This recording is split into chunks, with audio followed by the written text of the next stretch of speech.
আজকের সংবাদপত্রের সংবাদ শিরোনাম। প্রথমেই সংবাদগুলো সংগ্রহ করা হয়েছে দৈনিক প্রথম আলো পত্রিকার অনলাইন ভার্সন থেকে। লিড নিউজ হচ্ছে বিআরটি প্রকল্পে কাজ বাকি রেখে চালু হচ্ছে বাস, সুফল নিয়ে শঙ্কা। আমরা কখনোই তৈরি ক্রিকেট পাই নাই, একটি মতামত, একটি সাক্ষাৎকার আছে।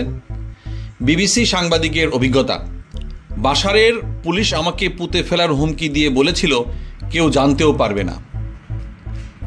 পরের সংবাদ, বাংলাদেশকে ধবল ধোলাই করে শোধ নিতে চায় ওয়েস্ট ইন্ডিজ।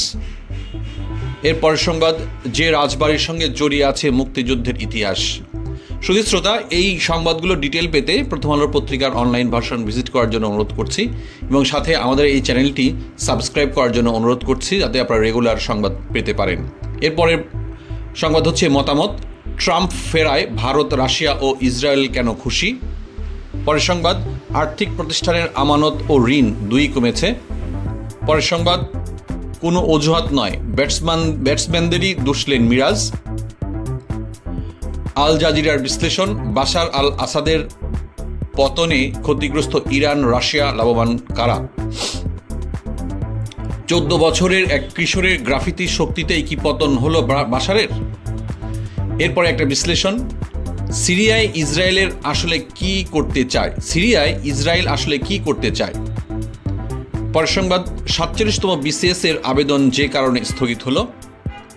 পরের সংবাদ, চাকরি ছেড়ে কারখানা স্থাপন, মশা মারার ফগার মেশিন তৈরি করেছে মাসুম। স্মার্টফোন কেনায় এবছর যেসব বিষয় বিবেচনা করছেন ক্রেতারা। এরপর সংবাদগুলো হচ্ছে, বাংলাদেশের জন্য বানানো বিদ্যুৎ কেন্দ্র, দিল্লির কাছে নতুন সুবিধা চেয়েছে আদানি।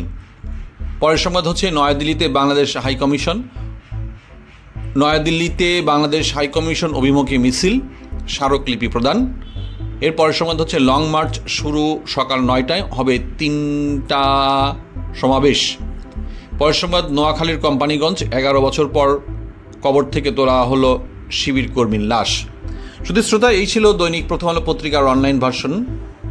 এবার আমরা দৈনিক ইত্তেফাক পত্রিকার অনলাইন ভার্সন আমরা দেখব। দৈনিক ইত্তেফাক পত্রিকার অনলাইন ভার্সনে লিড নিউজ আছে, আগরতলায় বাংলাদেশ মিশনে হামলার প্রশ্নে যা বলল যুক্তরাষ্ট্র। এখানে ম্যাথিউ মিলারের একটি ছবি দেখতে পাচ্ছি।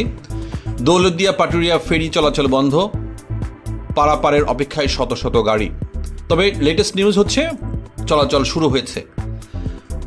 একান্ত সাক্ষাৎকার, জাতীয় নির্বাচনের প্রস্তুতি চলছে পুরোদমে সিইসি।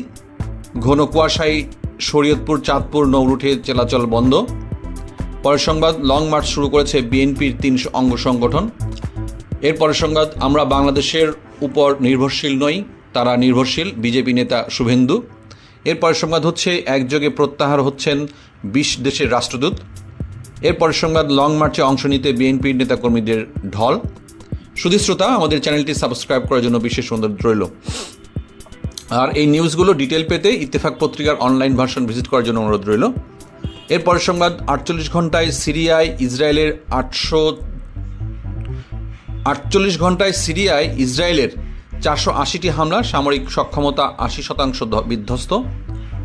আজ যেসব এলাকায় গ্যাস থাকবে না। এই সংবাদগুলো ডিটেল পেতে ইত্তেফাক পত্রিকার অনলাইন ভার্সন ভিজিট করার জন্য অনুরোধ করছি। এরপরে আমরা দৈনিক মানবজীবন পত্রিকার অনলাইন ভার্সন ভিজিট দেখব, লিড নিউজ কি আছে। ভারতে বাংলাদেশের হাই কমিশনে হামলার বিষয়ে যা জানালো যুক্তরাষ্ট্র। জয়ে ফিরল রিয়াল, বায়ার্নের গোল উৎসব, লিভারপুলে 6-6। 10 বছর পর ওয়েস্ট ইন্ডিজের কাছে সিরিজ হার বাংলাদেশের। বিদেশে পাসপোর্টের জন্য হাহাকার, দিল্লিতে বাংলাদেশ হাই কমিশন ঘেরাও। উধাও হওয়া ভোজ্য তেল বাজারে ফিরেছে। 44.5 লাখ মামলার পাহাড়।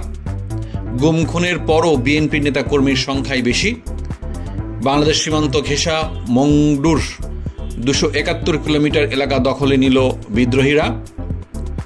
টিসিবির কার্ড বিতরণে ব্যাপক অনিয়ম হয়েছে। আগরতলা অভিমুখে বিএনপির 3 সংগঠনের লং মার্চ আজ। অসুস্থ আবু সাইদের বাবা, উন্নত চিকিৎসার জন্য হেলিকপ্টারে আনা হলো ঢাকায়। দৌলতদিয়া পাটুরিয়া নৌরুটে চলাচল বন্ধ। পিন্ডি থেকে স্বাধীনতা এনেছি, দিল্লির কাছে আত্মসমর্পণের জন্য নয়, বলেছেন রিজভী। সহযোগীদের খবর, ব্যাংক লুটকারীদের বিরুদ্ধে ভিয়েতনামের মডেল অনুসরণ করবে কি বাংলাদেশ। ঢাকা থেকে আগরতলা অভিমুখে লং মার্চ বিএনপির 3 সংগঠন। শুধু শ্রোতা, এগুলো ছিল দৈনিক মানবজীবন পত্রিকার অনলাইন ভার্সন। এই সংবাদ নিয়মিত পেতে আমাদের চ্যানেলটি সাবস্ক্রাইব করে রাখুন এখনই। ধন্যবাদ।